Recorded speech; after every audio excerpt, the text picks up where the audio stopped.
Qi Lin, we just can't wait to know more of your book. Thank you. Tell us more about it. What's it about? Yeah, so the name is the Camel Diaries, and it talk about my trip with my camel, with my mentor and guide, Martin, three of us, walking from the southern part of Kenya along the Great Rift Valley, 700 kilometers, all the way to the north. That's the trip, yeah. So why is Camel Diaries? Because I worked in Africa for several years. I don't think camel is a typical animal of Africa. At least where I stayed, we would think of big five, or even zebra, and giraffe. Why camel? Yeah, actually, camel is a big part of the nomad community in Africa, especially East Africa. For example, a quarter of the camel population is in Somalia, and another quarter is in Kenya and Ethiopia. So why camel? It's like my camel, his name is Kipesh, and every time we have to follow him. He's the boss. So he walk, we walk. He rest, we rest. Yeah, and then this is the Camel Diary, because in the northern part of Kenya, is mainly arid area and savanna, and later is the desert. So camel is very essential for the trip, and it is the only animal could survive the trip with us. Yeah. And you mentioned its name is Kiposhi? Kipesh. Kipesh. And Yes, what kind of language is that, and what does it mean? Yeah, so Kipesh is a Samburu name. And because my herder and the region is we are passing through is called Samburu. Of course, it has a Samburu name, and also Kipesh has a Chinese name, Qi Pei Shi. Qi is my family name, and my name is Qi Lin. Yeah, so Pei Shi means it's as strong as a stone, but also energetic like water. Okay. But sometimes it's too strong and too energetic. Yeah. Is this the very first book? Yes, that's my first book. Yeah. So what made you to make the decision to write it down into a book, write your experience into a book? So actually, to publish as a book, it was never my plan. At the very beginning, you see, like every day I just post it in the Chinese WeChat. First is to write down what I did for the day, and most important is just to tell my families and my friends I'm still alive. If you don't see my post for 2 days, better call the police, and then you can follow my post. Okay, where is this guy? Where is he hiding to? Yeah, just like that. But that was like 5 years ago, and later, more and more people see my post, and they encourage me, because I kind of show a different perspective of Africa, very different from the main media, very different from the social media. So they asked me, you have to publish it. So I'm lucky that I could find a publisher, and now we have the book. Yeah.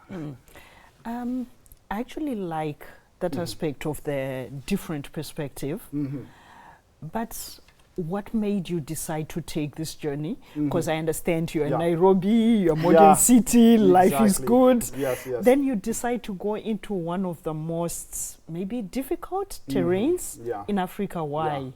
So first, personally speaking, for the past 10 years, every year I spent 1 or 2 months in the field, sleeping not under the roof, but under the sky, under the Milky Way. So that's my life.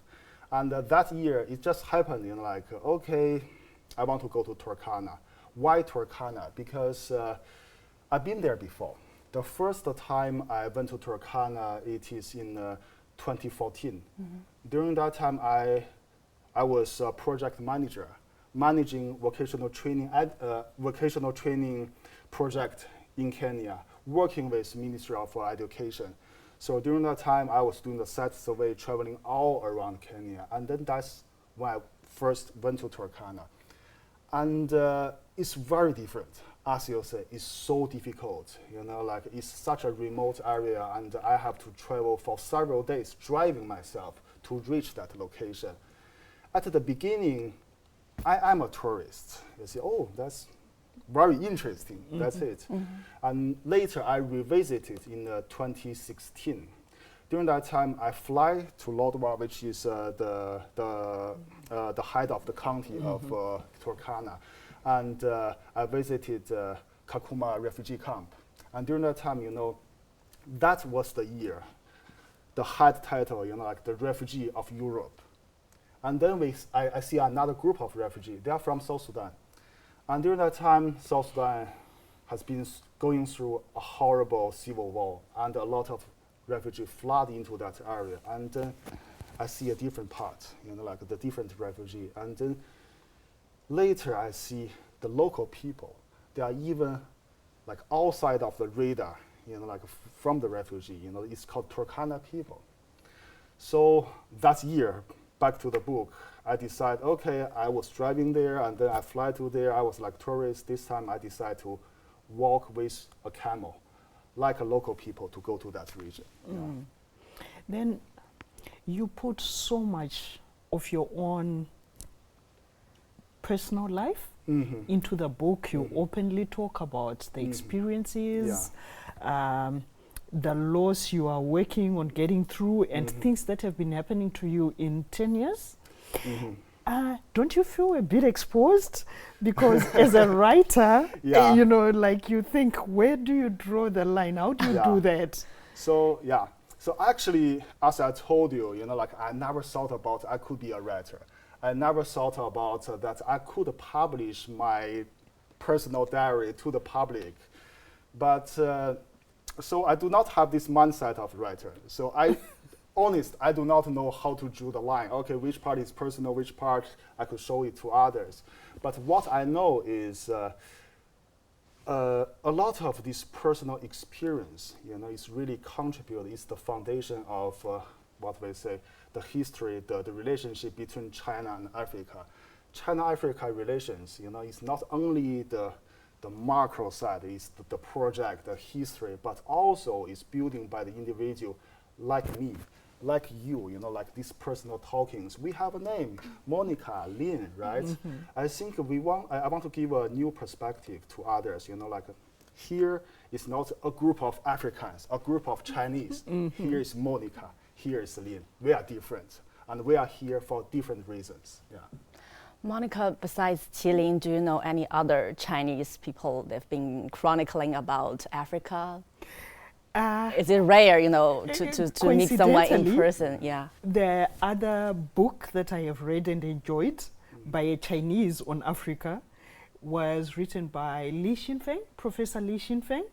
He tracked the Chinese descendants of Kenya again. Okay. Yes, so it looks, yes. And I also like exactly the same aspect. It's not a dry academic book. It's a personal story. It's a personal journey. And you're not just seeing the people that he's interacting with. You're also seeing the person. And otherwise, most of the writing, it's really, academic numbers, figures, so many bridges built, so many thousands. It's not something you can relate to. So I definitely get what you're saying. And I think maybe we need more books like this to connect us as people, not at international level, at government level, as human beings. Actually, Professor Li Xinfeng, I think he's now retired. He used to head the African Institute of the Chinese Academy of Social Sciences. Exactly. He's from a more academic background. Exactly. He's written a book that interested you. No, he's also a poet. So I think it comes through in his book. It's got a beautiful cadence. Believe me, it's not dry academic. I'm going to read it. You really have to. Yes. And what about Zimbabwe? Have you noticed any Chinese people writing stories about Zimbabwe? Or do you wish to see more? I wish to see more. I don't think I've actually come across, like just a story. I've seen a few academic papers, a few of those, but like a story like this one by a Chinese person on Zimbabwe, I don't think so. But there are a lot of beautiful stories. Yeah, I think we need to take more efforts in translation as well, because personally, I know some people, they did write books about them. But they're in Chinese. In Chinese, and they're quite popular. Yeah, so I think we need to work together on issues of translation and maybe even co-writing, so that, like for example, I think Lin's book is targeted at Chinese people, right, to understand Africa. So maybe even if it's translated, maybe African audiences may not find the same resonance. So maybe, but if it's between a Chinese writer and an African writer, it means all tastes are catered for. Yes, I think Qi Lin, you've already talked about why you choose to go to Turkana region, but why it's so special? Because Africa is so huge, right? Yeah. There are so many different routes and destinations. Yeah. So I think I have to talk about why Africa. Yeah. So actually, my grandfather, he was one of the medical doctors, which was sent to Somalia more than 50 years ago. It was 1969. And when I was young, and he always talked about, the fascinating stories about Somalia. And also, so Africa is so big, I cannot talk about us as a whole. And I only visit around 10 countries in Africa. And what I know is especially the East Africa.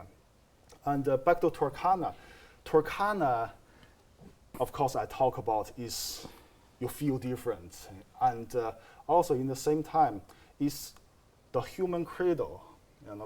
It's the cradle of the human, it's the cradle of mankind. 1984, the researchers they discovered the most complete skeleton of all the human species, the Turkana boy.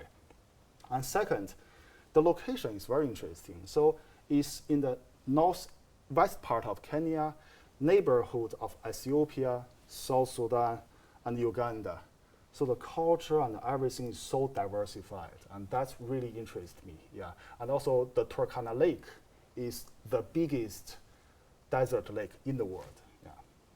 Monica, you've been to Kenya. Have you been to Turkana region? As lucky as Qi Lin? Well, not quite as inside as he's gone. Okay, I'll confess.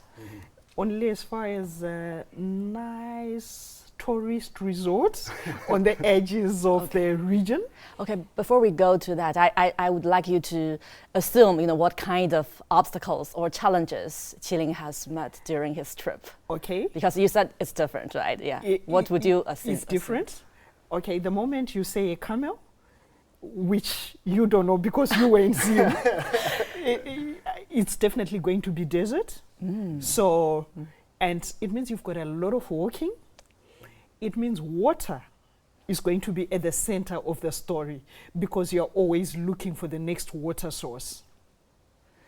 And also, I think you are going to meet people who maybe really live from day to day and maybe have to make some very hard decisions for survival. And I think you're also going to meet people whose perception and of life is different from yours. And maybe you discover that some of the things that we value in our lives are totally useless. Like right now, we are practically connected to our mobile phones. But when you get to a place with no reception, you suddenly find you can throw it away, right? Yeah. Yeah. So did Monica capture it right? Yes, yes. That's one of the big part. No signal, no cell phone, no worries. And what about water? Yeah, water actually, so not only water, but it's really day-to-day survival because, of course, without water you cannot survive.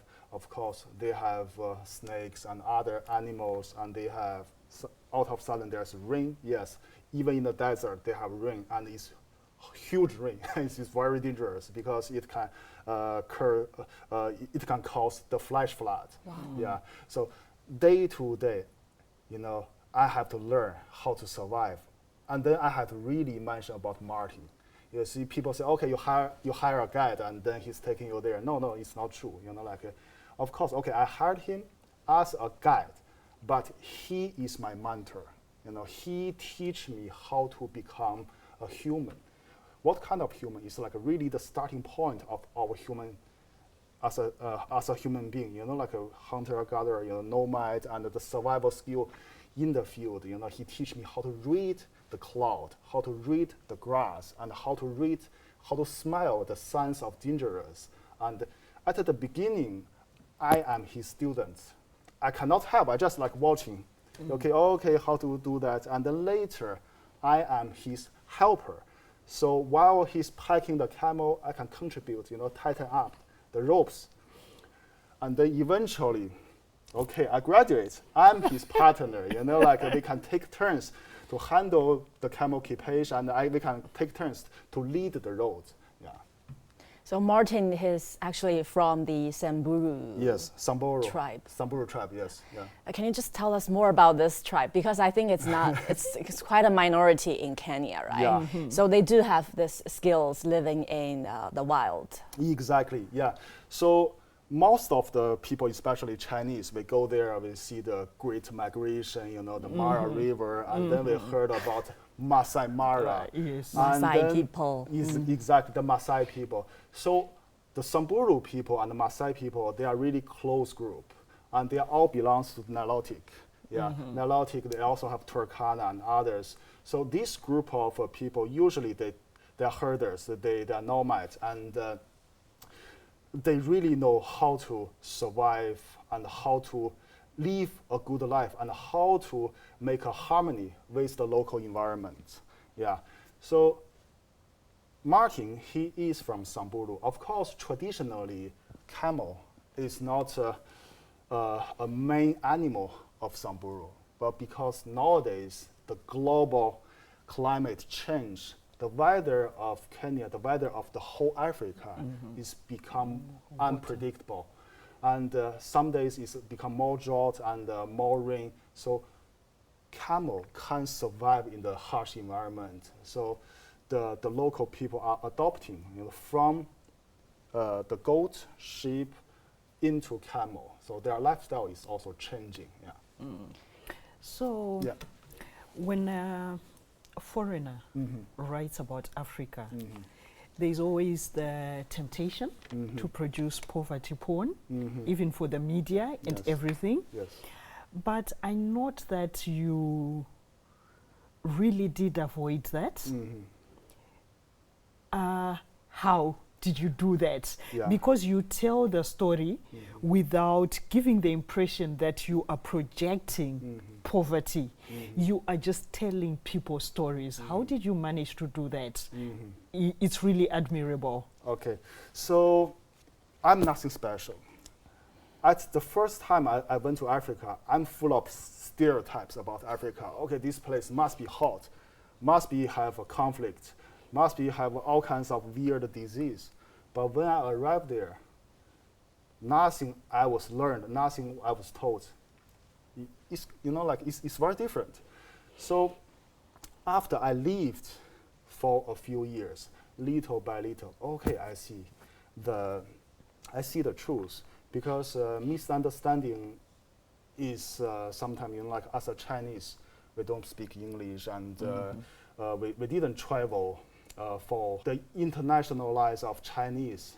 I think it's only after 80s or 90s. I'm one of the lucky group that who can visit Africa. Yeah, and also you talk about poverty. Yeah, how do we define the word poverty? If we define this word by how much money we have, China is still a developing country. Of course, you see China, oh, we are so strong. But per capita, we are not as rich as the Western people. But when I go to Africa, when I'm in the field, I'm with the Kenya people, you see, they are happy, They are happier than me. I have a vehicle, they have a camel, A vehicle is more expensive than a camel, but they are happier. their spirit, their heart is richer than me. So I'm poor, they are rich. Yeah.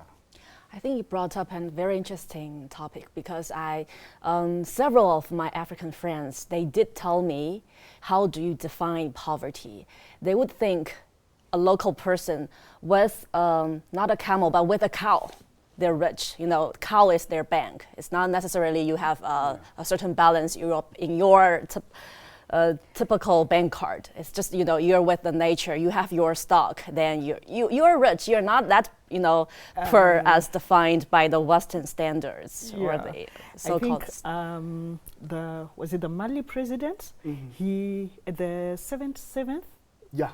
UN. Yeah. He did quite a hard-hitting speech where he said part of Africa's poverty is a construct because we have a big economy that is not captured in dollars. Like for the people you see, they might exchange things with no money changing hands. So how do you capture that economy before you decide that this person is poor? So I agree with you that the definition of poverty is quite complex, and I'm happy that your writing picks that up, and you choose to talk about people and relationships and the things that make us human beings. I really liked that part. I'm just also curious to know more about the Africa you observed. You know, we can tell from what you've discussed so far. You know, they're happy. You know, they know the nature. So what else? What other parts of Africa that you have observed and you want to bring it to the Chinese readers? And also, I can relate it to this question back to the poverty. It's like not the poverty itself, but what is the definition of all of these words? The poverty, the happiness, even knowledge. These days, we associate knowledge, especially, you know, talking about AI, this large language model. We just put too much attention about language. We think, okay, all the knowledge is from language. I think it's different. You know, in Africa, you know, in Kenya, it's such big continent. You know, it's very different. For example, from Kenya to Zimbabwe, the distance is like from Beijing to Tokyo. We don't say, okay, China and Japan is the same. No. Yeah, and also even within Kenya, they have different ethnic groups. They're speaking very different language. It's so different. It's like you are speaking Mandarin or Russian, that kind of difference. So they have a lot of diversified knowledge, wisdoms that only I be there, I learn from their daily life. For example, in Kenya, they have a word, halaka halaka, hakuna baraka, which means if you travel too fast, there's no blessings. I think we used to have this, you know, in the old days, but this one nowadays is everything is like we want to do it fast, we want to do it cheap, right? We want to do it good, but what is good? If you are so frustrated, you know, like if you left your families, you know, like for so long and you are working on certain project, is this good? Yeah, maybe for money-wise, it's good. But as a human being. Exactly. So one of the chapter of my book is become a human. Yeah, because I relearned how to become human from Africa, from Kenya. There's also something else that a lot of foreigners face, and I think especially now the Chinese in Africa, the burden of responsibility, where certain maybe sections of the society, just by being present as a Chinese in Africa, they expect you to take responsibility for the issues around them, job creation, whatever, development, that sort of thing. So how do you handle that? I think, so could you talk about it again? You know, like I want to understand it better. Yeah. I am saying where just because you're a Chinese in Africa and people think you should automatically be responsible for things like there are no jobs in the area, you must create jobs. There is no development, you must bring development.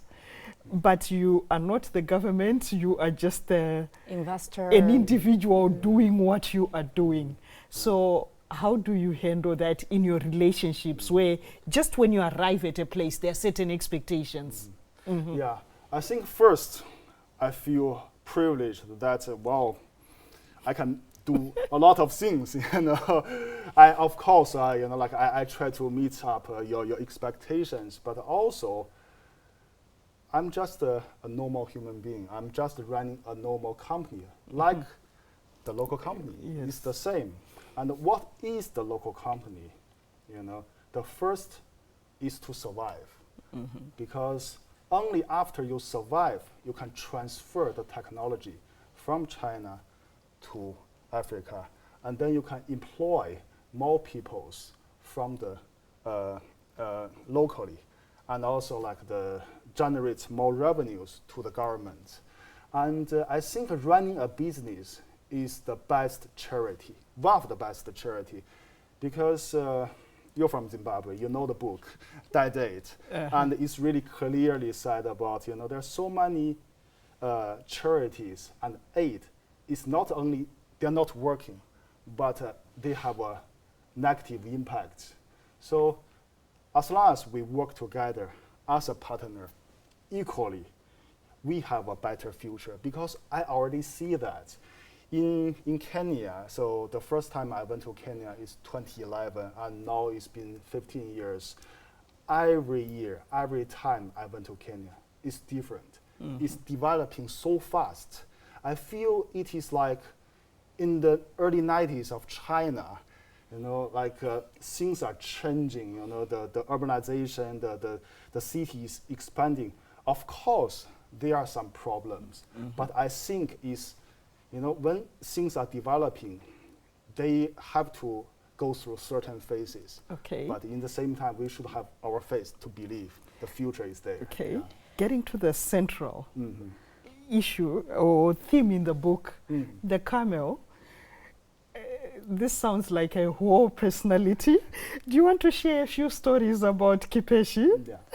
You said you were guided by him. You walk when he wants to walk, and you rest when he wants to walk to rest. Yes. So my Kipesh, the first time I met him, he was only 3 years old. Okay. Yeah, 3 years old boy is really a teenager. Teenager, they do not listen to anyone. So as my Kipesh, at the very beginning, it's really give us headache. I ask him to go right, he goes to the left. I ask him to go, he stops. And at the very beginning, he even kicked me once. Yeah. But later, after we spent time together, and he started to know I'm not only abusing him, but also I'm taking care of him to remove the pest from him and to help him to find water and the food. We are symbiosis, we survive together. I am his partner too. So later we become smooth. But the personality, he's still very talkative from the very beginning, a camel talks like that. So it's very talkative, grow-up man now. How long can camels live up to? How many years? If the camel living in domestic, for example, in the zoo, they can live up to 40 or 50 years. But if the camel is living in the wild, even with the herder, because they eat very strong vegetations, for example, acacia, the thorn, is very hard. After 15, 20 years, the teeth of the camel will be worn out, and they will start to eating very slow.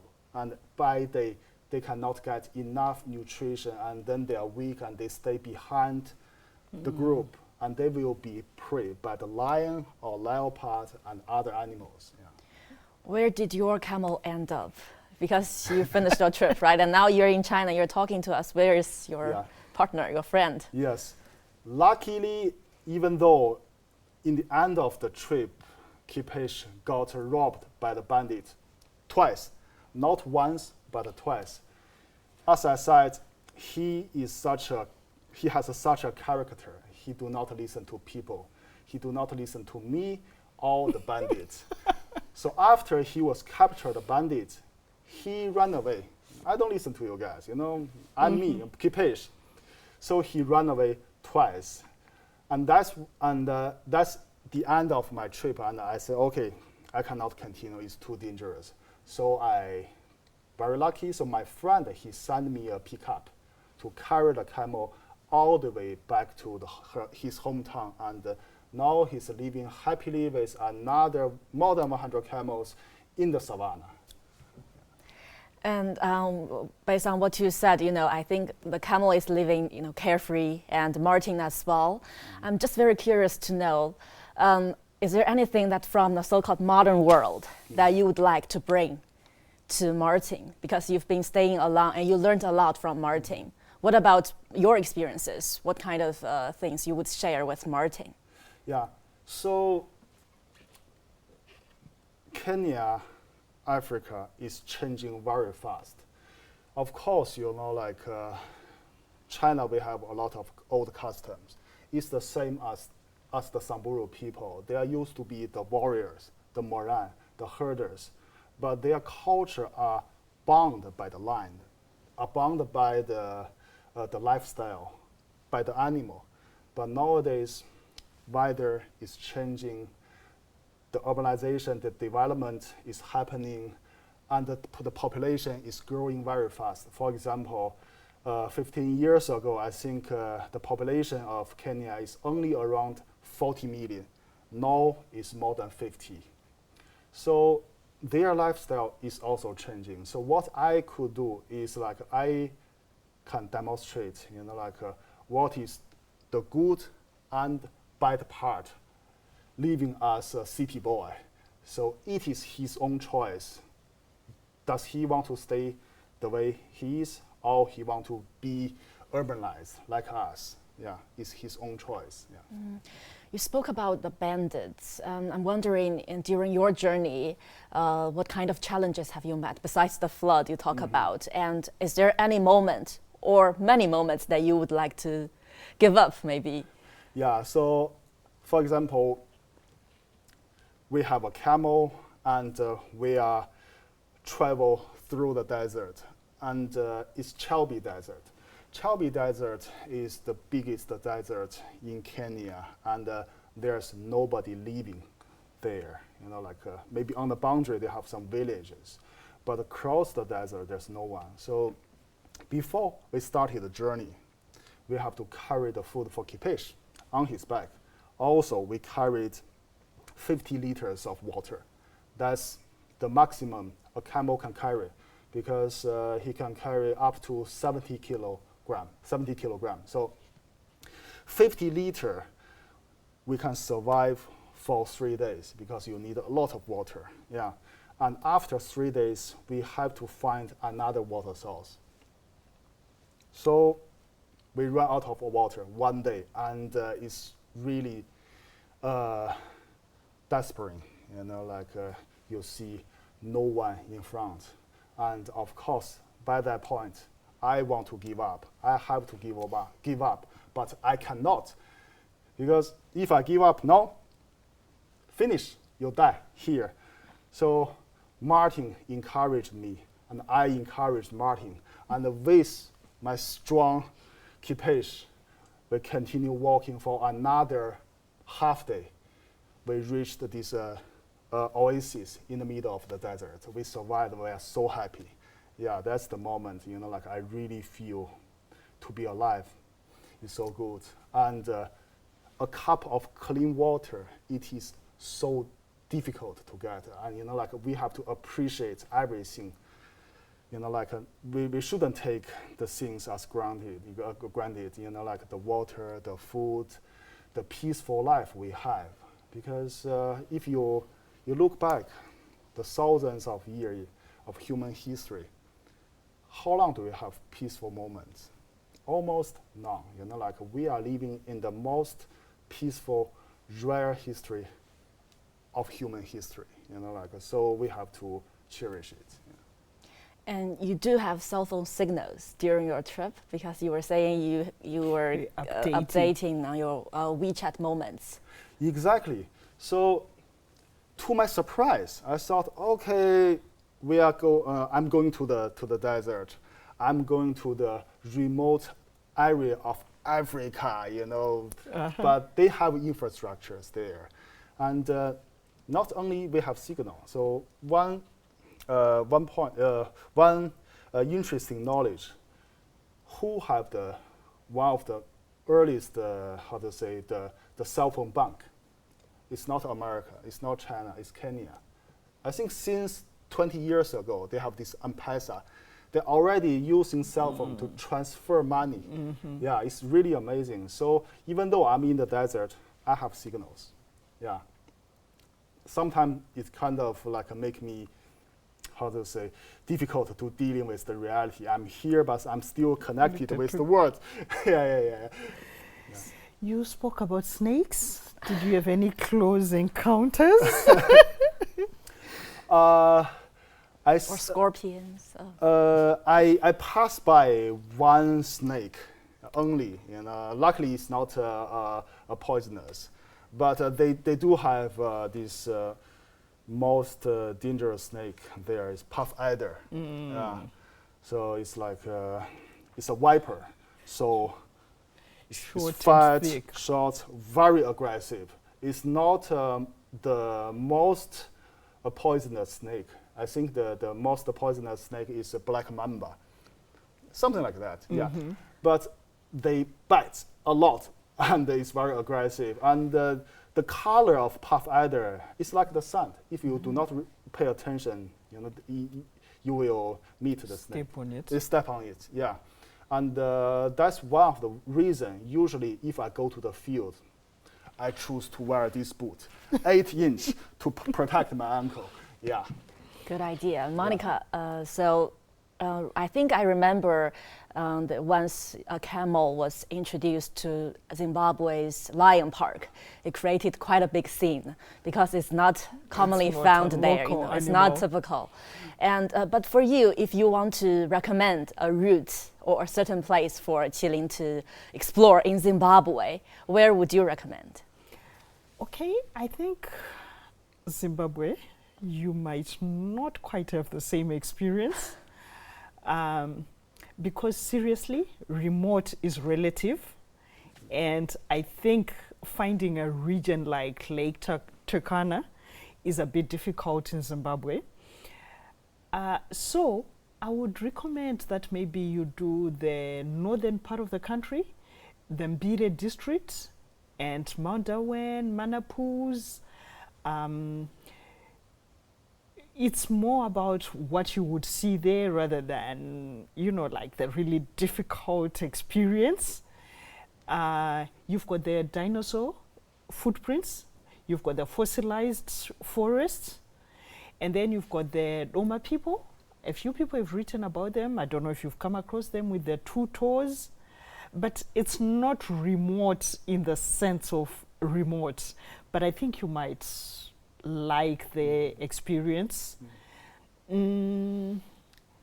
Well, make sure you've got something for the lions. They occasionally take a bite of people on that side. Okay. But I think the most dangerous animal is the hippo that kills more people in a year than the lions actually. Yeah, it's more aggressive. But also, I think it would be interesting to see a book that does not depict the wild and rural Africa, but you know, this development that you're talking about. For example, in Africa, a lot of people don't realize that we've got over 200 millionaires from Africa. From Africa. These are just the officially recognized ones, like your Strive Masiwas and Aliko Dangotes, but you've got quite a number whose wealth is not captured by Forbes. And I think it would be interesting for the Chinese even from a business perspective, like you look at tourism, China's got beautiful places, but a lot of Africans don't know about it. They just go to Dubai, they do Disneyland, you know, that's the sort of stuff. So I would really like to read different stories by a foreigner about Africa, and not the rural and not nature, other things. Mm-hmm. I think Mana Pools is one of the world's cultural heritage. And if you're there, I don't think you can stay online, really, right? The signal, is it getting better this year? It's getting a bit better. A bit better, okay. I mean, since they licensed Starlink, I think practically everywhere now is connected. And I think we've got another satellite coming in through Econet. So you can keep updating on your WeChat moments. Yes. Yeah, I think really you get the point. Even I published this book about this kind of like adventure in Africa. Actually, this kind of story has already been told, you know, like all the time, this Western adventure, you know, like go to some place, do some stuff. But you see, like for me, it's like adventure. But for the people there, it's just a daily life, you know. And what I'm interested in, of course, I don't deny a part of it is, you know, like is to experience these extraordinary sceneries and wonders. But also, more important, is the people. This book I talk about is really, this time I go there, I am accepted by the people there. We eat the food from the same place.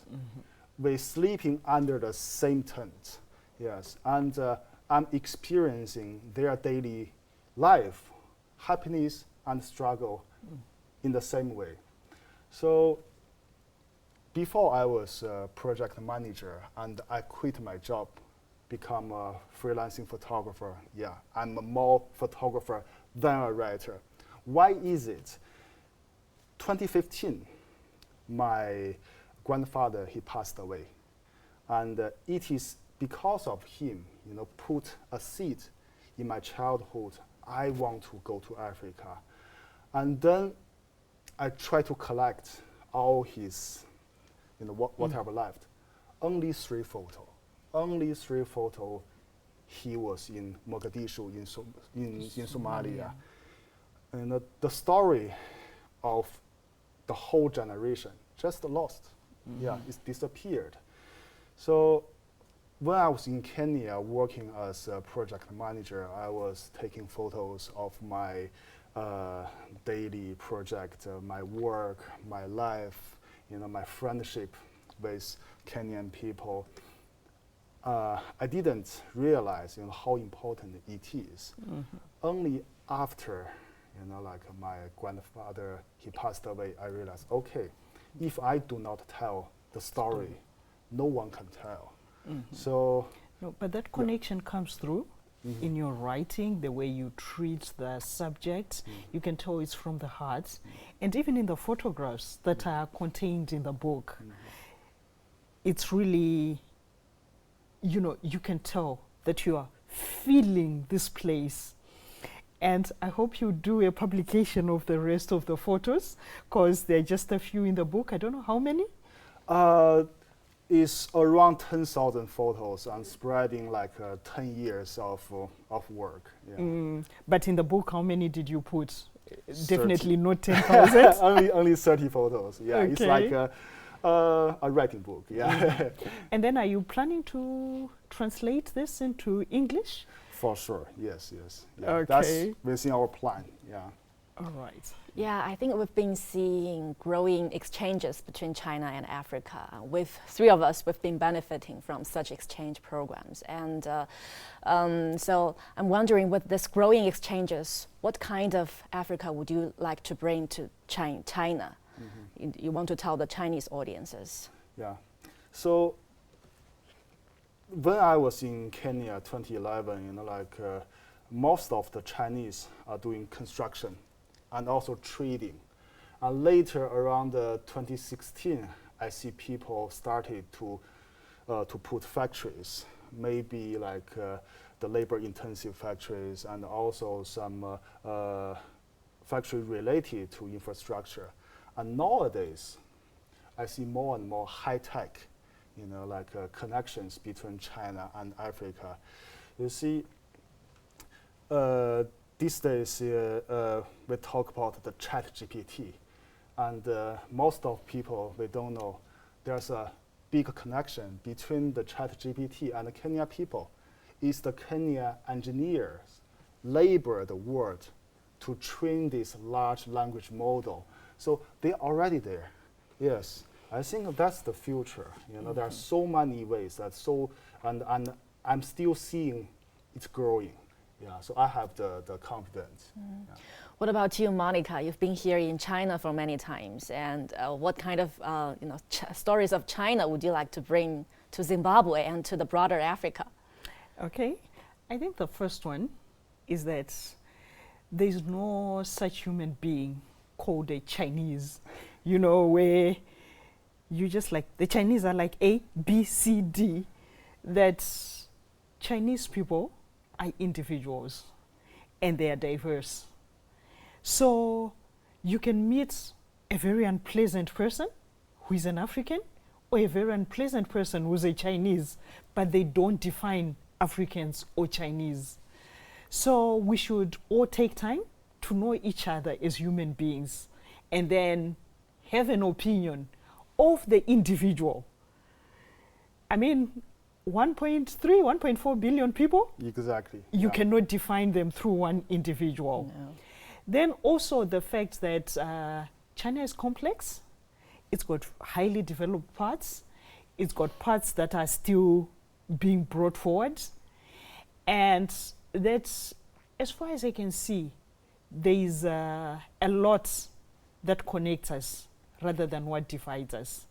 You break it down to simple things: respect for elders, the need for identity as part of your culture. All these are things that when you look at it, we are quite similar. Mm-hmm. But because we don't take enough time to know each other as human beings, we are divided when we shouldn't be. Yeah, I think that's what I would want to tell Africa. Yes, you have experiences actually visiting China, but we do have most of the Africans, they haven't been to China.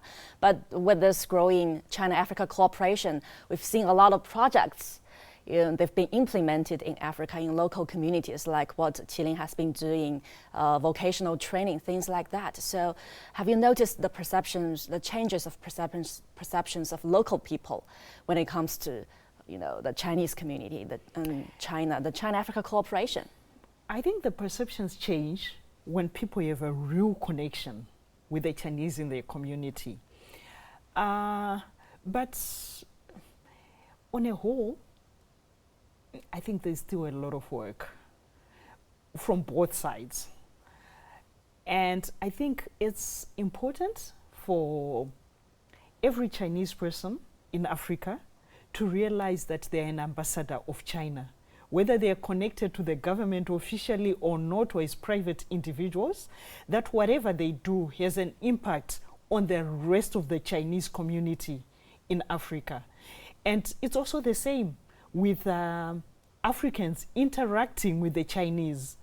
We should also realize that in every interaction, we are shaping the perception of the Chinese of Africans.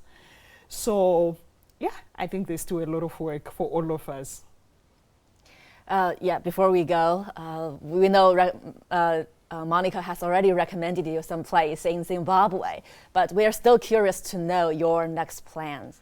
Where would you like to go? And are you still going to travel in Africa or any other regions in the world? Of course, back to Africa. And I've been so many times to Turkana, and I still want to go back again. And the first time driving there, later flying, take a camel, even I travel with a motorbike once. And this is This was like 5 years ago, and this time, if I want to go back again, I want to bring a robot.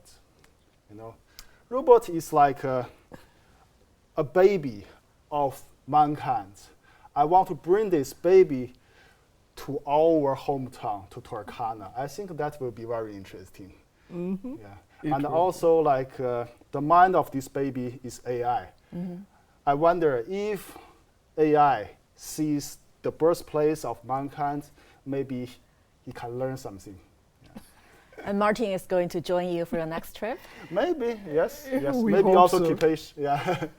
What about you, Monica? I know you've been writing a book about China, right? So can you just give us a preview of it? What's it about? Okay, it's about China and Africa, some of the issues we've been discussing. I've taken a few case studies of bad relations between the Chinese and the Africans and try to understand how did we get to here, and also suggest a few solutions. Hopefully it will be out in August. I've had a few issues with the editors.